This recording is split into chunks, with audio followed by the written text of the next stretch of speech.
Hey, how's it going? Quick talk for my regular viewers. I know it's been a while. Things have been crazy. I moved across the country, got set up, then moved again closer to the city. So things have been pretty damn wild. I'm trying my best to get things situated so I can start pushing out more content for you again. Also getting the Tech Deals Daily Facebook page up and running again.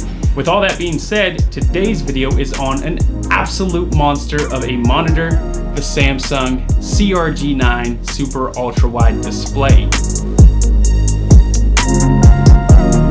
Alright, now first things first, Samsung did not send me this monitor. I purchased it with my own money, so I have nothing to gain or lose with this review. So 80% of the time I'm editing, I'm creating content on this monitor. The other 20% is spent gaming. So while I'm gonna touch base on how gaming is with this thing, most of this review is gonna be based around productivity. The CRG9 shocked me with its massive size, and I'm coming from a 34-inch ultra-wide. I was still amazed when I first laid eyes on this thing. It's a behemoth of a monitor. It's almost too damn big for my bigger than average desk. Before you even consider buying one, you're gonna wanna make sure you have adequate space. The monitor spans 47 inches wide, just under 4 feet, essentially equivalent to two 27-inch monitors side by side without that bezel in the middle.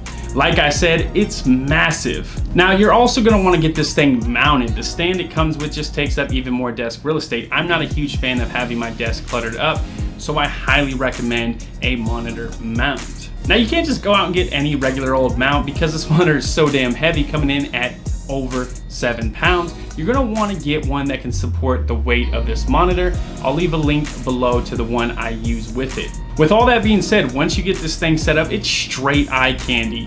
Man, the center of attention at your desk setup. The bezels are relatively thin and the display has a nice subtle curve with a resolution of 5120 by 1440.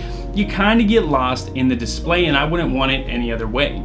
Color accuracy is pretty damn good too. I noticed my grading to be so much better here with this monitor than my previous Biotech one, and I rely less on scopes to get my edits done. I will say that's after I calibrated my display. Out of the box, the colors were just okay. If you want my calibration settings, I'll leave them down below in the description along with a link to purchase this monitor. The Samsung CRG9 has an outstanding SDR color gamut. It has essentially perfect coverage of the sRGB color space used in most content and great coverage of the wider Adobe RGB space, which is mostly used for photo editing. And with 10-bit color depth, I see very little banding, just outstanding gradient handling.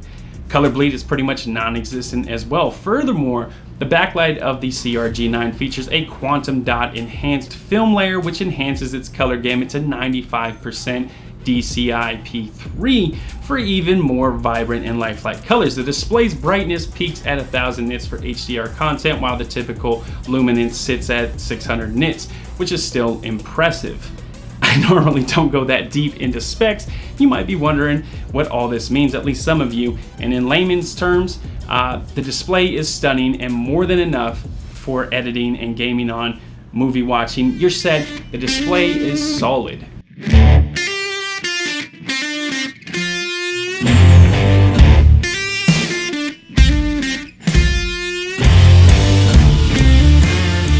The CRG9 is rocking a 32:9 aspect ratio, and it provides plenty of space for Premiere Pro, Photoshop, and Lightroom. I find my productivity has gone through the roof since having this monitor. Having more room allows me to get more done. In Premiere Pro, the timeline stretches for days and days, which in return means you really don't have to scrub through as much, and everything is laid out nice and neat. I will say I find the vertical space to be kind of tight, especially if I'm doing a crazy edit and I have, multiple audio and video tracks stacked up, but I'll take that horizontal space over it any day of the week. The sheer amount of screen real estate has really allowed me to work more efficiently, especially when editing video. Like I said, I have my timeline laid out with minimal scrubbing needed, my preview window, Lumetri color off to the right, all my effects and footage, everything off to the left. Just everything's there at a fingertips reach.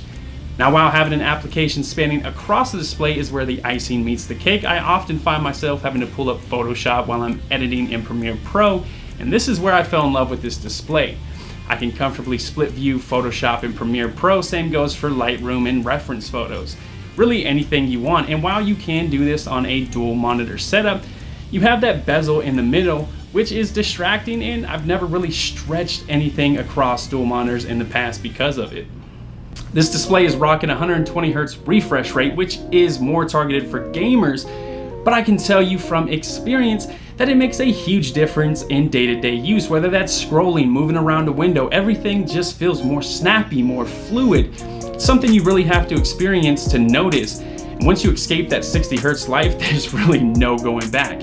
It's the same reason why phone manufacturers are starting to incorporate higher refresh rates in their displays. Regular 21:9 ultrawide monitors have always, been impressive in my eyes, but playing at that 32:9 is really something else, provided you've got a powerful enough graphic card to push this beast.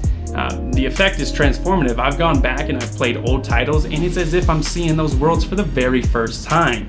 I thought I knew these games like the back of my hand, but seeing them in this ultra-wide, super ultra-wide screen makes a compelling case for revisiting them and playing them through all over again. I mean, just look at what we've got here. Now, I will say that when games don't support the ultra-wide aspect ratio, things can kind of suck, and it's here that the desire to have two separate 1440p screens rears its head up. Indeed, much like you'd get on a 21:9 ultra-wide monitor, the CRG9 forces you to have to deal with giant black bars running down either side when a game only runs at 16:9. Only they're more obvious and distracting due to their increased size. After all, you're effectively only using about half the monitor in situations like this, which makes everything kind of underwhelming. Now, this is a rare occasion, but it does suck when you're, essentially forced to using half of the display. Still, when the CRG9 is being used to its full potential, it really is quite something spectacular, and it's even better when it comes to productivity.